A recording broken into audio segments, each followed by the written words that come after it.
I'll let you know.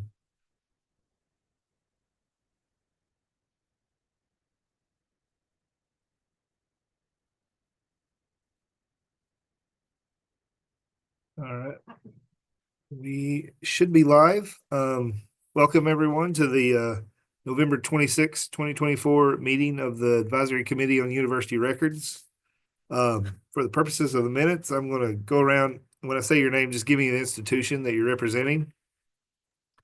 Sue Ellen Lathrop, WKU, Vicky Cooper,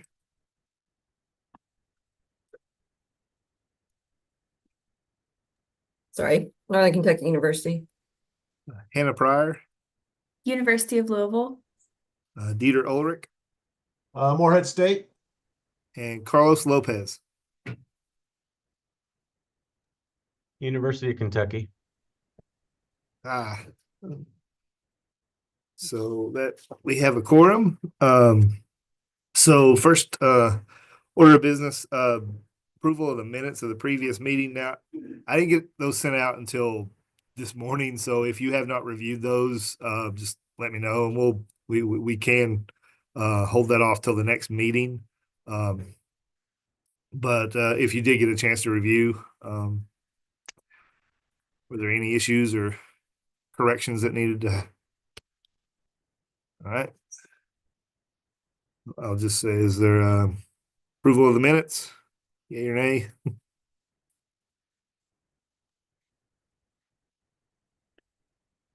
All right. Yay. So second, next thing to discuss, the meeting dates for 2025. Now again, we've moved that to a week earlier than we had because we had been meeting for a long time on the week of the advisory committee, but now we are meeting the week prior to that. So for 2025, if we keep this schedule, we will be meeting February 25th, May 27th, which is the day after Memorial Day, August 26th,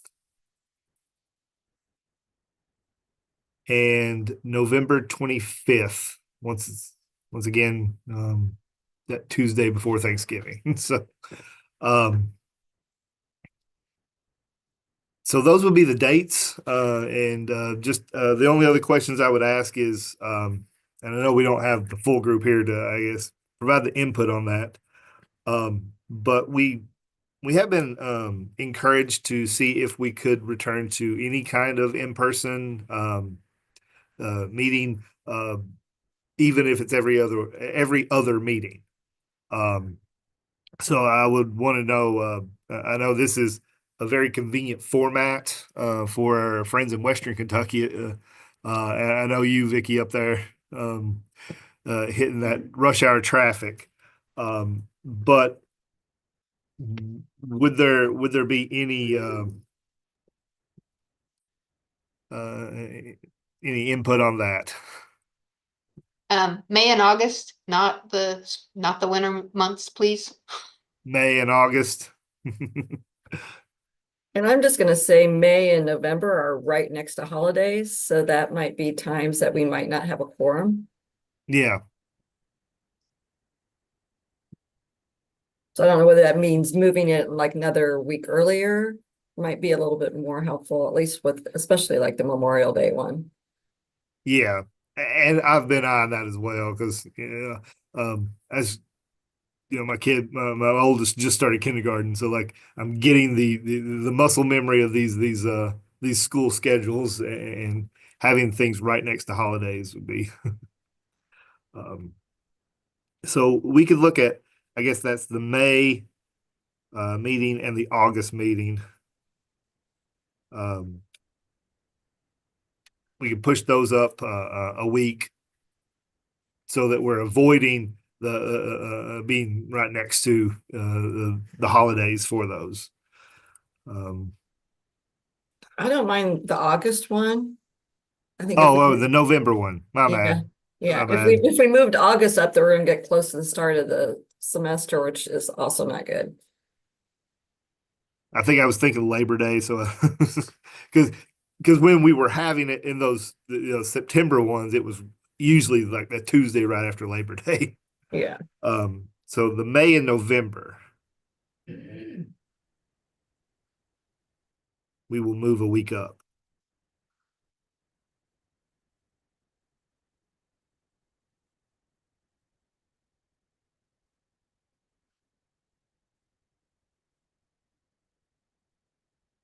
And Sue Ellen was saying that if we did do it in person, like avoiding November, the November and the February meetings. Okay. If we did in person, would it be at KDLA? Yes. Okay, Yeah. thank you. That used to be, before COVID, that was the format was to make you all drive and congregate here together. Simple enough for those universities in close proximity, but again, our Western friends were having long drives. And the last item would just be for convenience of keeping it at that afternoon time of 1:30.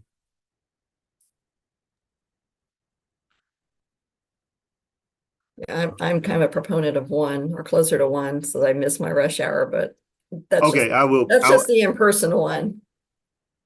Especially with our bridge being out right now on some of the traffic is really messed up. I can definitely get there by 1, but I guess it would be the Murray person. That is the worst traffic. Yeah. All right. Well, that is that. So if those, I'll send those dates out to everybody to make sure that we get the input from the complete group on that. But we'll see if in person, kind of a hybrid maybe on those times as well, if possible. So I don't want to not include people on these discussions. With that, we'll move to the discussion of the state university model. I didn't have anything prepared for today. There's some outstanding ongoing review, one of the permanent records and 2 of the electronic records. Those are still outstanding and incomplete, so I did not want to just give half reports on those, but I wanted to note that they are both still ongoing, and when they are done, we'll bring them to the group for discussion. And at this time, was there any record series? I did want to note that the state university model that's published to the website should be up to date. I sent an email out regarding that. Looking at it, more than likely it might have been user error on my part, but that Axiom system would sometimes get updated and it would revert to a previous database of our stuff. So the things were amended and updated. They were just stuck in that ready to submit or draft status, and when it did, they just weren't uploaded to the system. So again, please, if you're going through that data, going through those, and you do find issues, please let me know immediately, and I'll try to correct them as we did. But in the meantime, it should be an up-to-date, complete retention schedule published on the website now.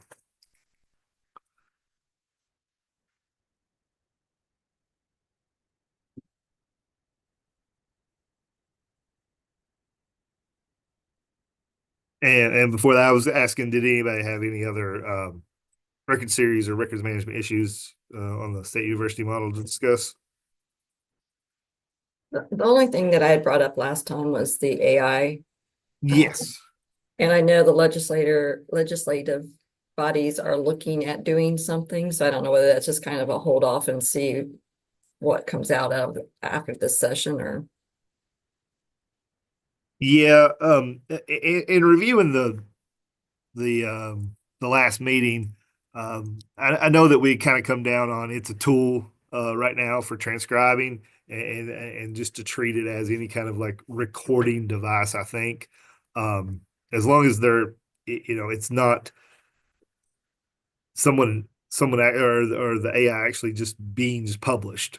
As long as there's a QC component with us reviewing, I'm treating it currently as any kind of like recording, and then you can just dispose of that once those minutes are published. Reviewed by the body, approved and published. Maybe we If need we that in the beginning part of the schedule. I don't know, that it's just a thought because I know we're Yeah. doing stuff on the students' code of conduct and things like that also. And where does especially on permanent records, I think that would be more of a concern. Did AI write some of that? Did it have influence? Did it make some assumptions? I don't know. Yeah. I'm just bringing that up as things to consider.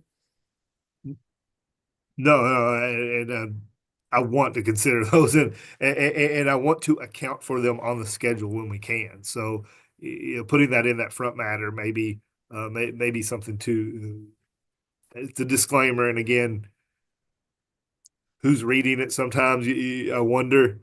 um, but having some sort of notice or announcement within that we can point to and say, this is something that is occurring now, and we need to account for it in the records management process. Yeah, and I think it's whether AI is used as a recording tool or if it's actually generating new output. So even in the work we do daily, I mean, I could use AI to help me write my emails. So, maybe it's just one of those things that just like with a student using it, going, hey, this was produced using, this type of AI or whatever. I don't know. I'm just bringing it up as things to ponder. Because I'm using AI right now to do a project. So I'm just like, oh, sometimes it's good and sometimes it's not. Yeah, it's currently on the mind.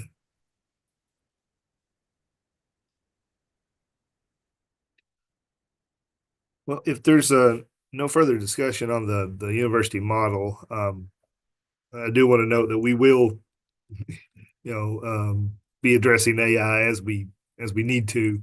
But now we'll move on to other business. So first we have a new representative. Welcome, Carlos, to the group. Hi, everybody. So if you want to say anything, just let me know. Or otherwise, I just want to introduce myself. I came from Phoenix, Arizona, so I'm getting used to this weather, especially last week when it was snowing. I hadn't seen snow in 15 years. So my blood had pretty much thinned out and it was crazy. But yeah, I came from the state archives in Arizona where I was the deputy state archivist. And yeah, I'm next week will be my the start of my second month here. So, looking forward to, meeting more people and getting more involved with everyone now that I'm really getting my team together and, getting my feet wet here at the university. So nice to see faces now and not just email addresses. indeed. Well, welcome to Kentucky. One other thing I wanted to bring up for other business, and I didn't include this as part of the discussion on the state university model, but Vicky, you brought up a question to me concerning vote tallies and representing the votes in the minutes. So when I was reviewing the open meetings statutes, it did include, let's see, language. Oh, here it is. Oh. That the minutes of actions taken at every meeting set forth an accurate record of votes and actions. And I know you're familiar with that language.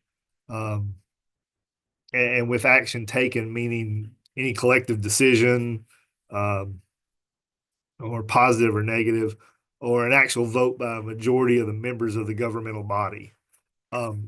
I and again, I'm not a legal expert, so I'm not going to try to interpret law, but I was unable to make any determination if those votes, if we're differentiating between the policy-making body and an advising body. If action is taken or votes are taken by the committee, then if an actual vote of a majority of members is taken, then it might need to be reflected in the minutes. I haven't got a response from my cabinet on that. But the only advice I can really give right now is to, I guess, consult your institution's legal counsel on whether that needs to be recorded or not. Yeah, I'm pretty sure, like for the Board of Regents, if it's not a unanimous vote, they do record each individual person. I think it's more of a question when we're starting to talk about faculty senate or staff congress. Sorry, I'm staff congress president this year, and I'm like, oh, should I be worried about this?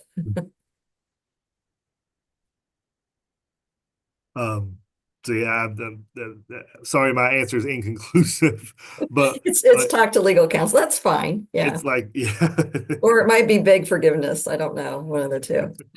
But I think it might be one of those because action taken means collective decision. So if it might be in the bylaws that you all discuss it, and then once you come to a decision, that decision is reflected in the minutes, and maybe the individual votes aren't recorded.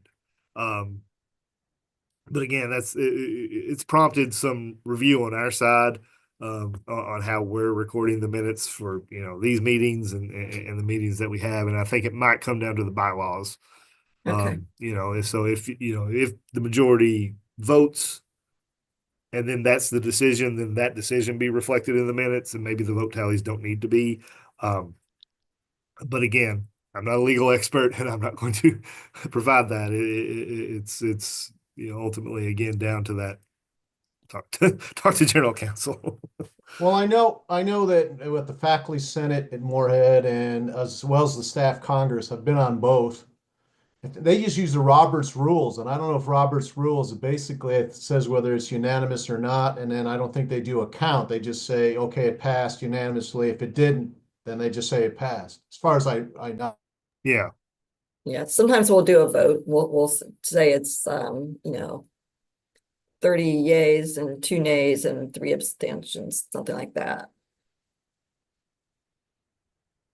I think in the 2 governance bodies for faculty and staff, that's probably our preferred way because people do not necessarily want their names attached with their vote out there.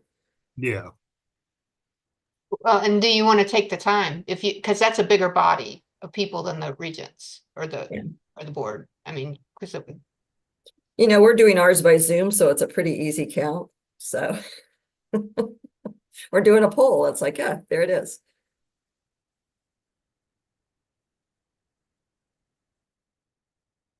All right. Well, that was the only bit of other business I had. If anybody else has anything to bring up. Hearing none. Cool. I'm just going to ask Carlos if he's had time to look at the schedule, if he's had questions or thoughts about it, coming in with a new perspective, maybe. Yeah, I'm interested in that.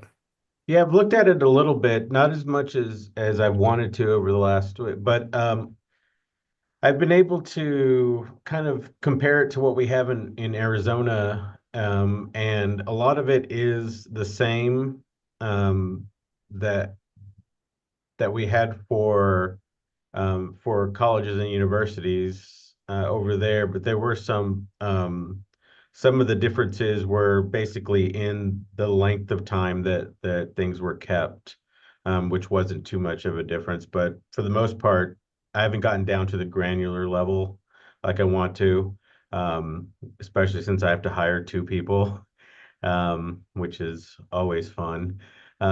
So yeah, so I'm getting there. But so far the main difference I see is just in time frames. But as I find more things, I'll bring it up to the committee. Well, we welcome that. Thanks.